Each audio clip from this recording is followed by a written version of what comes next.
Hello, everyone. Welcome to Van Chicagoland Stories, the podcast. I'm your host, Pete Costanas. This is episode 181, season 8. Today's date is December 3rd, 2022, and thank you for joining me today. Today's episode, I will talk about my memories of unique Christmas decorations from the 1970s in Chicago. Also, I'll talk about singer Christine McVie from Fleetwood Mac. She just passed away this week. I'll talk about my memories of listening to her on the radio and on record albums. Also, I'll talk about vintage Salerno Christmas Cookies. I did an episode last year at this time about Salerno jingles, but I'll go a little further than this topic. Okay, right now the program will go into a commercial break. This program is brought to you by McDade and Company, the Catalog House. And here's a Christmas commercial from 1982, and listen closely to the products that are being on sale while the commercial is playing. Okay, so sit back and enjoy, and I'll be right back. Thank you. Make it a McDade's Christmas with the style and convenience of this 8-digit checkbook calculator by Royal. Yours now for just $17.97, complete with case, pen, and batteries. Kodak's disc cameras know when to flash. They even advance the disc film for you. You're ready to shoot again in 1 1/3 seconds. Kodak Disc 4000 camera outfit, an everyday low $44.67 at McDade's. This year, make it a McDade's Christmas. Llévate más de lo que esperas todos los días con el nuevo McValue en McDonald's. Ahora puedes comprar uno y sumarle otro por $1. Así que cuando tu equipo favorito enfrente a sus rivales, enfrenta tus antojos con $5 Meal Deals. Y si estás corriendo para alcanzar el desayuno, corre al app para llevarte ofertas antes del cutoff. Tú decides, y con McValue, tu decisión siempre rinde más. Precios y participación pueden variar. BOGO $1 válido para un producto de igual o menor valor. Debe estar registrado en Rewards para ofertas en el app. Okay, everyone, I am back. I hope you enjoyed the commercial for McDade and Company, the Catalog House. Those items that were described during the commercial were a checkbook with a built-in calculator. It comes with a battery. It looks like a calculator. I checked out the commercial on YouTube. Excuse me. Also, they had the Kodak disc camera on sale. Oh, they were very popular in the 1980s. Then the digital came, and I never owned this camera. Not a disc camera. Film, yes. Instamatic, Kodak Instamatic in the 70s. And then still had film cameras in the 80s, and then went into digital. Now I don't own a camera, not a digital one. We take pictures of on our phones. How convenient. Okay. McDade was around in the 80s, very short, not very long, short time. I remember the commercials during the Christmas season. There was actor Jed Allen. You remember him from soap opera Santa Barbara. And also he played Ian Ziering's father on Beverly Hills 90210. He passed away a few years ago. Yeah, he was a nice man, and he was on probably every hour on the hour during the Christmas season in the early 80s, hawking these products. Yeah, that's pretty amazing. McDade, the one that was near my house was at 79th Street and South Cicero Avenue in Burbank, Illinois. I bought a watch there. I talked about that on a previous podcast episode. I bought my first gold watch. I still have it. Doesn't work, but I still have it. Okay. At the beginning of the program, I said I'm going to talk about the memories of unique Christmas decorations from the 70s. Also talk about the 1960s as well. Also, singer Christine McVie from Fleetwood Mac, and also vintage Salerno Christmas Cookies. Before I get started, I want to talk something personal real quickly. This month, in November, it was Movember. That means No Shave November. This is for cancer awareness for men. If you had prostate cancer, testicular cancer, or any type of cancer, also for men's depression. And we grow beards or mustaches. And I grew a beard. I did it for 3 weeks. I didn't start in the beginning. So as of now, I still have it, but I'm going to shave it off today. I made a promise of that. And November 30th was the last day on Wednesday. So I decided to go for a couple days more. I will shave it off, like I said, today, because tomorrow I'm going to church. My priest is leaving after about, I don't know, 20 years. So, yeah, he's been there a long time. And we're going to have a farewell luncheon. So after church, we'll attend that, me and my family, and we'll say goodbye to him. Yeah, that's a shame. Yeah, it'd be very nice. So I'll be there. And I'm going to miss the beard. I really do. A lot of people said I look nice in it, but, maybe I'll grow back again. Maybe next year. Maybe earlier than that. We'll see. Okay. Oh, as for doctor's appointment, I will take a blood test this week, probably around Wednesday or Thursday, and then I will go see my urologist on the 13th of December. See what he says, because I have a spot on my rib due to the body scan. So hopefully it's not terrible. I hope not. I'm a little nervous and scared. So fingers crossed, and I will pray. Okay. Right now, I'm going to get started. I'll talk about Christine McVie first. She was the singer from the group Fleetwood Mac, and she passed away this past Wednesday on November 30th. She was 79 years old. She's a wonderful singer. I first started listening to her in the 70s when she was with Fleetwood Mac, and she had a wonderful voice, and the album Rumors was a huge seller in 1977. This came out about when I was in 8th grade, like in the spring. And she sang, she had a solo album. I'll get to that in a second, but I'll talk about my memories of the other album. The Rumors, that is. And she was the first song I heard. The first song I heard her voice was "Over My Head," and first I didn't like it at first, but now I grew attached to it, and I love the song. And she sounded beautiful. I don't know why. First I found it annoying, but I was wrong. And then I remember the kids at school bought the album. They were great. I never owned the album. I bought it on CD later in the 80s, and I still have it. And I could listen to that album, almost all the songs. They had classic songs like that. And like for example, Dreams, and Secondhand News, Go Your Own Way. I think that's how it goes, like that. And Over My Head was in the other album, the one previously, with the song Rihanna, that's sang by Stevie Nicks. And let's see what else. And then she made, like I said before, she made her solo album. And let's see. And it was also called Christine McVie. It was, but it was not her first solo album. It's this is self-titled. She made one previously in 1970. She did that. And let's see what else. It was called Christine Perfect, and that was her maiden name. And she was in another group called the Chicken Shack. That's kind of bizarre, like that. And let's see, with Fleetwood Mac. So let's see what else. The one Over My Head was that self-titled album with the group Fleetwood Mac. That came out in 1975. And then she was on Tusk. That came out in 1979. It wasn't a great album, but it was okay.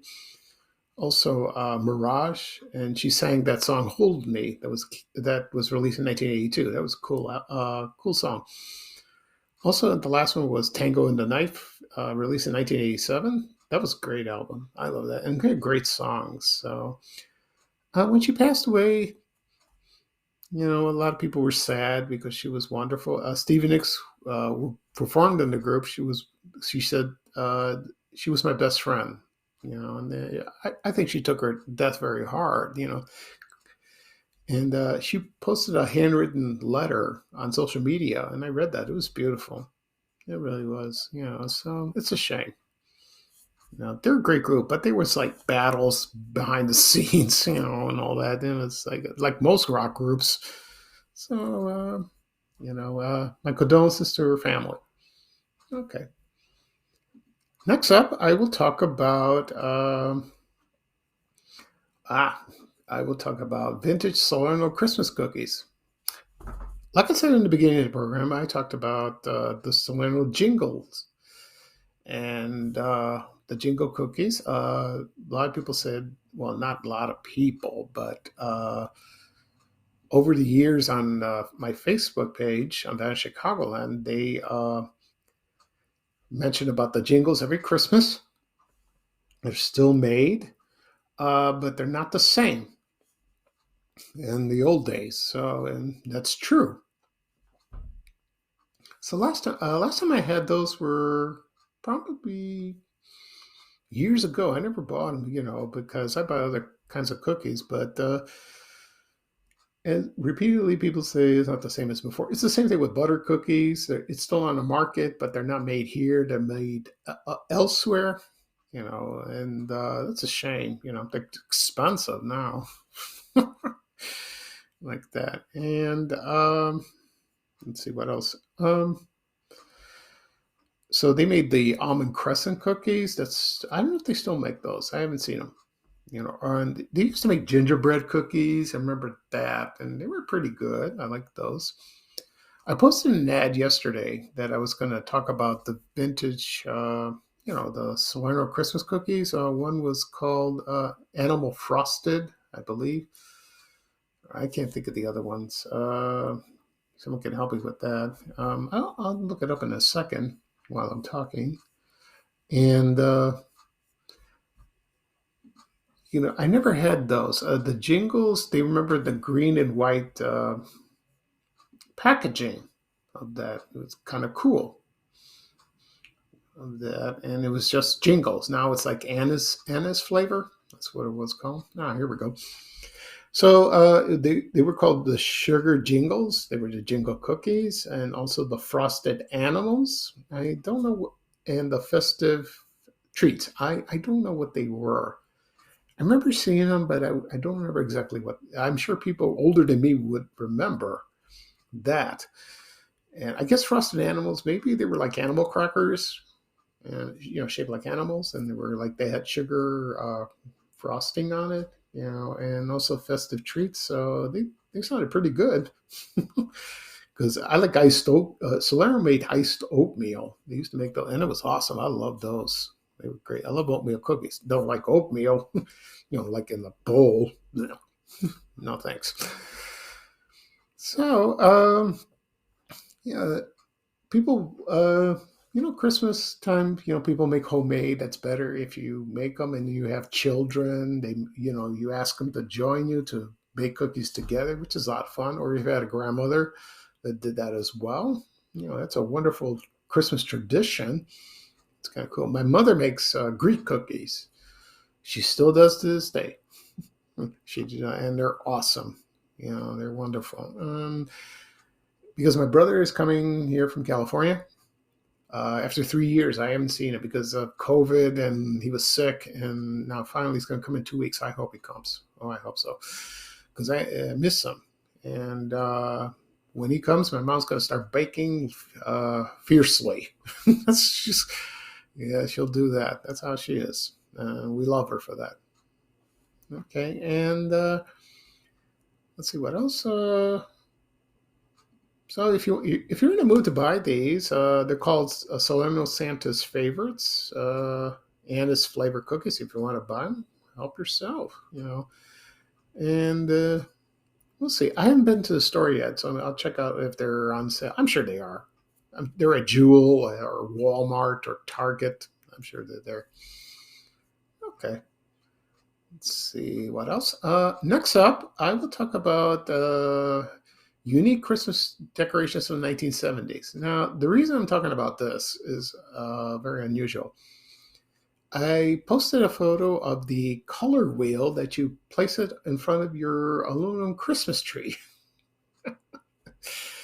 And this was on the market in the late 50s and early 60s, mostly the 60s. And what it does is you plug it in, and if you had an aluminum or white tree, or maybe pink, I don't know if pink will work, maybe, I don't know. And you would just, place it next to in front of the tree, and you turn it on, and then it's spinning all these colors like that. And it's kind of cool. I've seen videos on YouTube that the people have that. It's real nice, and people loved it. And they were on sale mostly at Polk Brothers when they were in business in Chicago. Also Sears, that's the one I posted on my Facebook page. And other companies, there was one called Peerless. They made that. So they were a hot item back then, really hot. Other people had wonderful memories of that colored wheel. Some people said it was too hot and it would burn. You would burn your hand, or you be careful, you might burn the tree. So I wouldn't leave it on when you're not home. That's not advisable. But it still looked kind of cool. I wanted to buy one, and I think they're still. I think they still sell them. Maybe Amazon has them. I saw one. They sell them in Vermont. They have those. So I doubt you will find them in a store. If you go to a store that sells Christmas decorations, I don't think so. I haven't seen it, but I like to buy one. That'd be kind of cool. But my Christmas tree is green. I just put it up yesterday. I put the lights and the tree and the lights. I haven't put the ornaments yet. I'll do it Monday. And so it's a green tree. It would not work on a green tree. That's what I said. It would work on an aluminum tree or a white tree. Aluminum is the best. That would work, like that. And it's hilarious. I'm reading the comments from people, and it's they find it endearing. They find it strange, and they complained about it. They didn't like it. They said that their parents had it. Mostly their grandparents had this, And when my mother came from Greece, when she came to America about 60 years ago at this time, she stayed with my dad's aunt, and they had a Christmas tree. They had an aluminum tree, and they had the color wheel. And she remembered that. And she said she never saw that in her life. She found it bizarre. So I asked her about when I was going to do the podcast episode, and she said, yeah, I remember it. It's kind of cool, kind of retro. Okay. Other Christmas decorations. Let's see. Right now, I'm going to play a commercial. This is for Christmas stencils with glass wax. This is like when you you put glass wax in a bowl, and then you take a sponge, then you place the stencil on the window, and then you rub the sponge on it, and then you peel it off, and then you have stencils. I don't see people doing that today. I don't think so, but it was a big hit in the late 50s and early 60s. So right now I'm going to play a commercial from the late 50s. It's Christmas stencils with glass wax, and it's kind of cool. So sit back and enjoy, everyone, and I'll be right back. Thank you.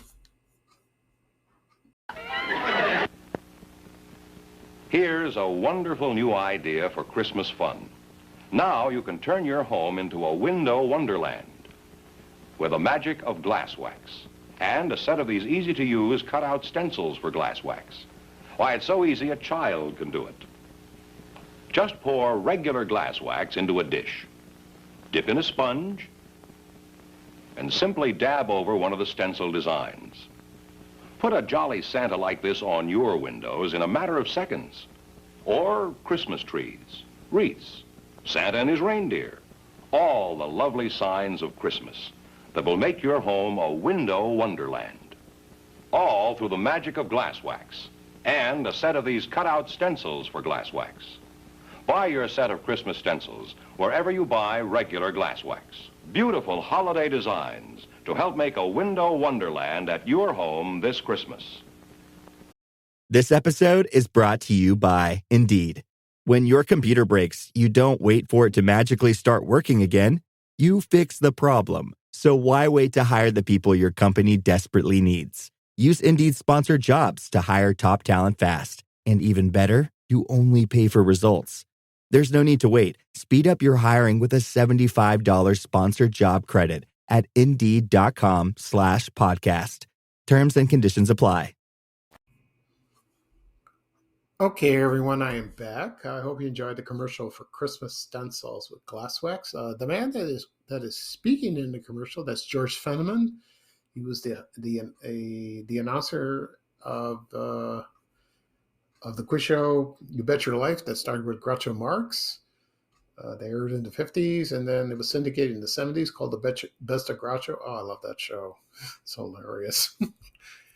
I have the two volumes on DVD. I used to watch this show every night on Channel 32, late at night, about 10 o'clock, 10:30, in the 70s. It was hilarious. I love it. It's fun to watch. It really is. Groucho Marx is hilarious. And the game was fun too. Okay.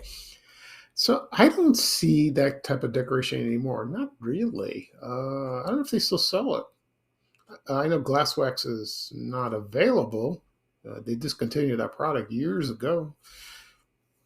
So maybe they use some other technique of doing that. Decorating your glass, for your windows. So during the commercial, it was Window Wonderland, and I haven't seen it in the houses. No. Okay. Other. For decorations for your tree, there was also the can of snow. Do you remember that? I never used it. And it was in the 50s, I think in the 50s and the 60s, where you go to Walgreens or any store that had Christmas supplies, probably American Sales. You would take a can and you spray it all over your Christmas tree. And it looked kind of cool. It did. Probably messy. I don't know if it smelled. Maybe it did. I don't know. Because I never owned it. And so other decorations for your tree. This is kind of funny because I was searching on Google. And in the 70s, I remember when you had red and green cardboard chains, and you made it out of cardboard, and you would decorate it around the tree. I remember this in school. I remember seeing that. That looked kind of nice. And I don't think they do it now. Also, like knitted ornaments. Maybe people still do, but I haven't seen that lately. So knitted ornaments, and you like shapes of Santa Claus, Christmas stockings, lambs, maybe Jesus, maybe. You place it on your tree like that. And let's see what ornaments. Right now they're plastic because in the old days you had they were fragile. They were glass. They were gorgeous, but accidents happen, they might fall off the tree by themselves, or if you had a dog or a cat, they will knock them down and they will break on the floor, and you have to clean up this mess, and it's dangerous. You might cut a finger like that. My mother had those in the 60s, and I think we have one or two left of Christmas ornaments. We had our Christmas, we had that, but the thing is when we lived in the Ashburn neighborhood in the 70s, we had a big flood around 75 or something like that. And it flooded our basement, and Christmas decorations from my old neighborhood, like South Shore and Roseland, were damaged. And my mom had to throw them away. And she was heartbroken. It really was. That was terrible. We salvaged a few, but most of them, it was gone. So that's a shame. But now we have plastic ones, and a lot of people have given ornaments over the years. We place them on the Christmas tree. Greek ones, American, English ones, like that. Also, people used to put tinsel. You don't see that anymore. I don't really see that. They don't put tinsel, but it was big back then. 70s, 60s, 50s, like that. I remember in the Honeymooners episode where Ed Norton, played by Art Carney, used to throw the tinsel over his head and throw it over there. And Ralph Garman would yell at him. So they call it trimming the tree, like that. And let's see what else. So what else they put? Some weird decorations. Food. In the old days, they used to string along popcorn, cranberries, candy canes. We never did that. Never. Asked my mom one day when I was little, can we put that stuff? She goes, no. In Greek, she said it was terrible. She had a point, I guess. But I don't know if people still do that. You know, they put the candy canes. Maybe they put plastic ones, which is fine. But I'm talking about real candy canes and like that. And popcorn. I've never done that. I love popcorn, but not on a Christmas tree. So let's see what else. When it comes to buying a tree, some people love the real tree. They want the real deal. They want a fresh tree. I understand that. It smells. It's wonderful when you bring it in. And but we never owned we never owned a real tree. It's always artificial. It's easier that way. Now these days are getting hard to decorate. You have the pull up. You take it out of the box and it's already decorated. Boom, it's all set to go, and then you plug in the lights. I like decorating. When you trim it and decorate, you put the tree in the stand. Well, first you put your Christmas skirt, then you put the stand, then you put the trees together. Put the branches. Mine comes in 3 parts, and then decorate the lights. We put multicolored lights, and then you put the ornaments and whatever that's in the box. You decorate. Then you put the star. We put the star on. We had a Christmas star for years. We had I don't know, about 20 years, 30 years, and it died. Luckily, my mother had an extra one, so we put the new one there. Still nice, but that's a shame because it's beautiful. It's always that's the ultimate moment where you place the star on the Christmas tree and it's all set. Just like in Charlie Brown Christmas, And so, in the 70s, it was nice, Christmas decorations. Some are strange. The 60s were strange, or even earlier than that. Oh my God, with the aluminum trees, pink, white. Some people like white, some people like green, depends on traditions. Some people like a real tree, some like an artificial tree. I understand that. Sometimes you got to respect people's tastes, even though if you don't like them. I hate lying, but, you got to do what you got to do. Okay. So that'll be all for this episode. Do a quick recap of what I discussed. I talked about my memories of Christmas decorations from the 1970s or earlier, also vintage Salerno Christmas cookies, and also singer Christine McVie of Fleetwood Mac, who passed away this week. Next episode, I will not do one tomorrow. I will be out. I'm going to church, and I will do one Tuesday. And I think I'll do my countdown. I did this last year of the best posts of 20. I did it for 2021. Now I'm going to do it for 2022. So I'll do a countdown of the most popular posts on Van Chicagoland on my Facebook page, starting with January, February, March. We'll see. And talk about other Christmas memories, because it's December and it's the holiday season and it's beautiful. My favorite. Okay. So this is Pete Costanas, your host of Van Chicagoland Stories, the podcast. Thank you again for joining me. Everyone have a wonderful weekend. And here, bye-bye from me. And here's Ray Rayner with a little traveling music saying bye-bye. Take care, everyone. So long. We have to go. Bye, bye, bye.